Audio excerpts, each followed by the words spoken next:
अस्सलामुअलैकुम। चिमटियों से निजात के लिए काफ़ी तो आपको यकीनन बहुत पसंद होगी, मगर क्या आपको पता है कीड़े मकोड़ों को काफ़ी बिल्कुल भी पसंद नहीं। ख़ास तौर पर चिमटियों के लिए तो काफ़ी मौत का पैगाम है। अगर फिर भी उनसे छुटकारा ना मिले तो फिर उनके रास्ते में ज़रा सी पिसी हुई काफ़ी चढ़क दे, चिमटियाँ करीब भी नहीं पटकेगी। चिमटियों को मारने का एक और घरेलू नुस्खा: किसी बर्तन में आधा कप चीनी और 2 चाय के चम्मच बोरिक्स पाउडर डालें और उसमें 1 कप उबलता हुआ पानी शामिल करके उसका अमीज़ा बना लें।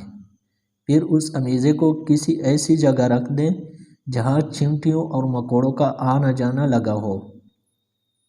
चिमटियाँ और मकोड़े उस पर हमला और होंगे, मगर काती ही मरते चले जाएंगे। मक्खियों से निजात के लिए एक छोटी मुंह वाली बोतल लें, उसमें सेब का सरका और सेब के कुछ कटे हुए टुकड़े डाल दें। फिर उसे ऐसी जगह रख दें जहां मक्खियाँ हों। कुछ ही देर में आप देखेंगे कि मक्खियाँ खुद ही उस बोतल के अंदर जा रही है। ये एक तरह का जाल है जिसमें मक्खियाँ खुद ही फंस जाती हैं।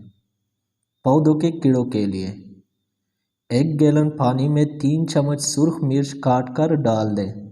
फिर उस पानी को 15 मिनट तक तेज़ आंच पर गर्म करें। उसके बाद पानी को 24 घंटे के लिए छोड़ दें। फिर उस पानी को स्प्रे बोतल में भरकर इस्तेमाल करें। यह मिक्सचर पौधों को नुकसान पहुंचाए बगैर कीड़े मकोड़ों का खात्मा कर देगा, बल्कि आइंदा कोई भी कीड़ा उस पौधे की तरफ आने की जुर्रत नहीं करेगा। अगर वीडियो अच्छी लगे तो वीडियो को लाइक करें, चैनल को सब्सक्राइब कर लीजिएगा। मिलते हैं नेक्स्ट वीडियो में, तब तक अल्लाह हाफिज़।